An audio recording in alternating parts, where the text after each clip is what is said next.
Meu nome é Rafael Oliveira. Eu nasci em Belo Horizonte, Minas Gerais, e por muito tempo eu acreditei que minha vida ia ser como a da maioria: estudar, trabalhar, casar, ter filhos e viver tranquilo. Mas a verdade é que desde muito cedo eu descobri que o mundo não é justo e que às vezes até quem a gente ama nos vira as costas. Cresci num lar complicado. Meu pai era alcoólatra, minha mãe fazia de tudo para manter a casa em pé, mas o ambiente era sempre pesado. Brigas, gritos, portas batendo. Quando eu tinha 15 anos, meu pai saiu de casa e nunca mais voltou. Ninguém soube se ele morreu, se fugiu ou se simplesmente cansou da vida que levava. A única coisa que restou foi o vazio, e com o tempo, esse vazio começou a crescer dentro de mim. Minha mãe, apesar de guerreira, ficou amarga. O sofrimento dela virou frieza. Ela nunca mais foi a mesma. Com o tempo, nossa relação virou um silêncio constante. Eu tentava conversar, tentava ser um bom filho, mas parecia que nada era suficiente. Com 18 anos, decidi sair de casa. Achei que seria melhor para mim. Consegui um emprego como auxiliar de serviços gerais numa empresa de manutenção em Contagem. Comecei a pagar um quartinho simples, numa pensão ali perto da Praça da Cemig. Era pequeno, sem janela, mas era meu canto, e por um tempo eu achei que estava vencendo. Só que a vida não dá trégua. Um ano depois, a empresa fechou. Fiquei desempregado. Procurei em tudo quanto é canto. Batia de porta em porta. E nada. Comecei a atrasar o aluguel, a cortar refeições, a viver com R$ 2 por dia. Os amigos sumiram. Alguns até debochavam, diziam que eu devia voltar para a barra da saia da mãe. Mas minha mãe, essa nem atendia minhas ligações. Foi nesse tempo que eu descobri o verdadeiro significado da palavra abandono. Quando você olha para o lado e percebe que não tem ninguém. Nem para te emprestar um cobertor. Nem para perguntar se você comeu. Eu estava sozinho. Sozinho de verdade. Tive que sair da pensão. Dormi algumas noites no Terminal Vilarinho, outras no banco da Praça da Liberdade. Eu lembro de uma madrugada em especial. Tava frio, muito frio. Eu tinha um casaco velho, furado no cotovelo. Sentei encostado numa parede e tentei dormir abraçado comigo mesmo. Nesse momento, uma lágrima caiu sem eu perceber. E ali, naquele silêncio gelado, eu murmurei: Deus, se o Senhor ainda me vê, fala comigo, porque eu tô no meu limite. Eu não esperava resposta, nem sinal. Só falei por falar.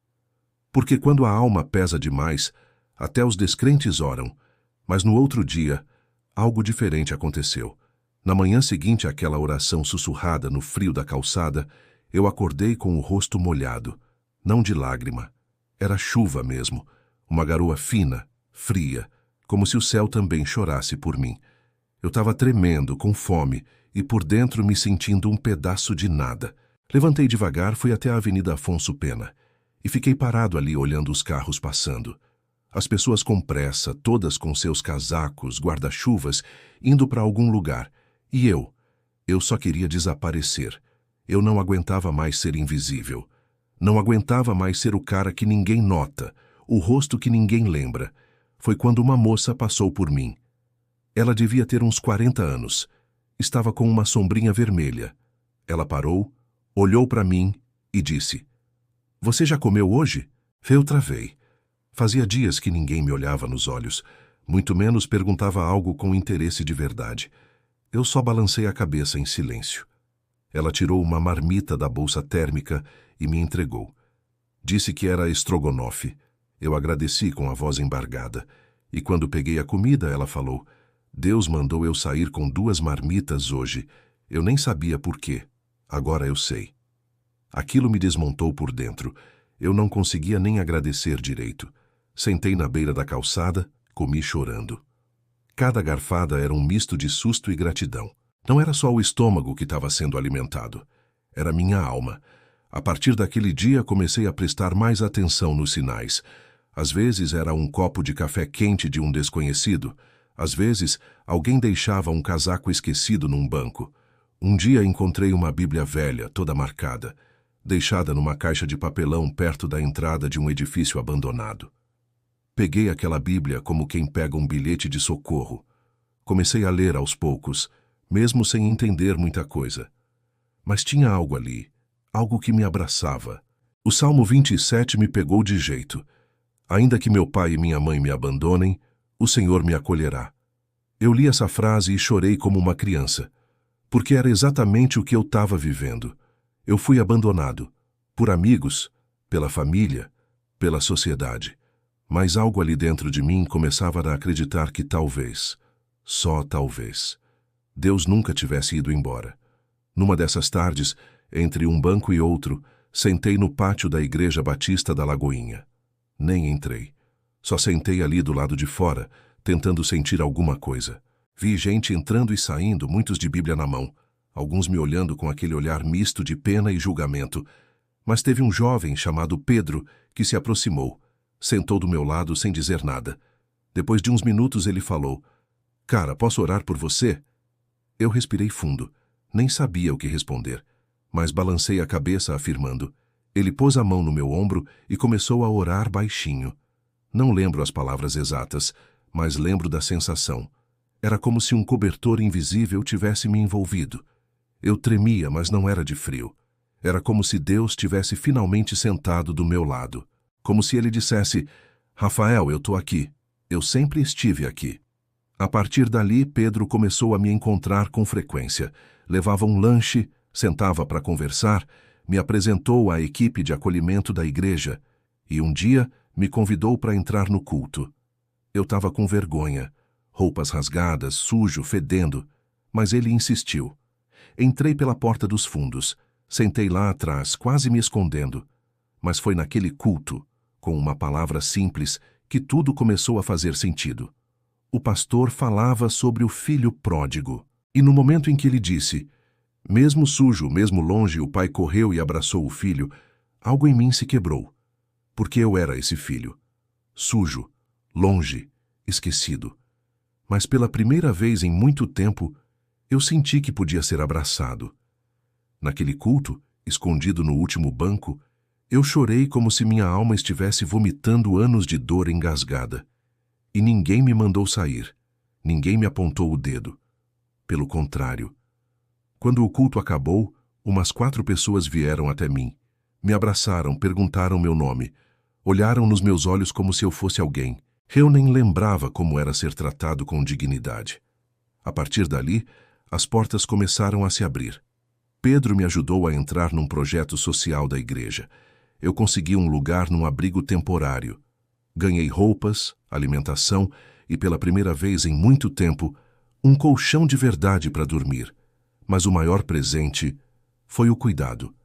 A equipe do abrigo não cuidava só do corpo. Eles oravam com a gente, conversavam, me ouviam, me chamavam de meu irmão. Eu comecei a sentir que aquele lugar era mais casa do que minha casa de infância jamais foi. Continuei lendo a Bíblia todos os dias, às vezes sem entender muito, outras vezes com lágrimas caindo em cima das páginas. Era como se cada palavra falasse diretamente para mim. Descobri versículos que me marcaram para sempre, como Isaías 43. "Quando passares pelas águas, eu serei contigo." E eu sentia, eu sabia, que Deus tinha entrado comigo naquele vale escuro e agora caminhava comigo para fora dele. 3 meses depois, fui chamado para uma entrevista de emprego. Era para trabalhar como auxiliar de limpeza numa escola municipal no bairro Serra. Eu fui com a única camisa que tinha, toda passada com cuidado por uma irmã do abrigo. Entrei nervoso, tremendo, mas com a certeza de que não estava sozinho. E quando a diretora me perguntou se eu tinha experiência, eu respirei fundo e disse: "Tenho, e tenho muita vontade de vencer." Ela sorriu. E ali mesmo me deu a chance. Quando assinei aquele contrato, chorei no banheiro da escola, porque para muita gente aquilo era só um emprego simples, mas para mim era um milagre. Era o início de uma vida nova. Comecei a guardar dinheiro, pequeno, mas com fé. Com o tempo, consegui alugar um quartinho novo, agora com janela. Depois comprei um celular usado, e aos poucos fui recuperando minha identidade, minha dignidade, minha esperança. Meses depois, reencontrei minha mãe. Fui até ela. Ela não me reconheceu de primeira, Me olhou surpresa, com os olhos cheios d'água. Conversamos por horas. Ela pediu perdão. Eu também pedi. Não foi fácil, mas foi necessário. Hoje, temos um vínculo restaurado. Não perfeito, mas vivo. E sabe o que mais me emociona? Eu, o cara que dormia na rua, hoje sou voluntário naquele mesmo abrigo que me acolheu. Eu ajudo outros como eu. Levo marmitas. Oro com gente que sente o que eu senti. E sempre digo para cada um deles, olhando no fundo dos olhos, eu sei o que você está passando, mas eu também sei quem pode te levantar. Porque a verdade, meu irmão, minha irmã, é que Deus nunca me devolveu a vida antiga. Ele me deu uma vida nova. Uma que eu nunca imaginei que podia ter.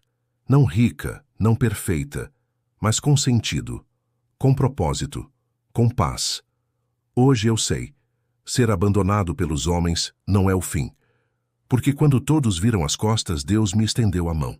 Quando ninguém mais dizia meu nome, Ele me chamou pelo Espírito. Quando eu me sentia lixo, Ele me tratou como filho. E se você ouviu até aqui, se essa história tocou seu coração, saiba, você também é visto. Você também é amado. Você também tem um pai que nunca te deixou. Mesmo quando tudo parece perdido, Ele continua escrevendo tua história.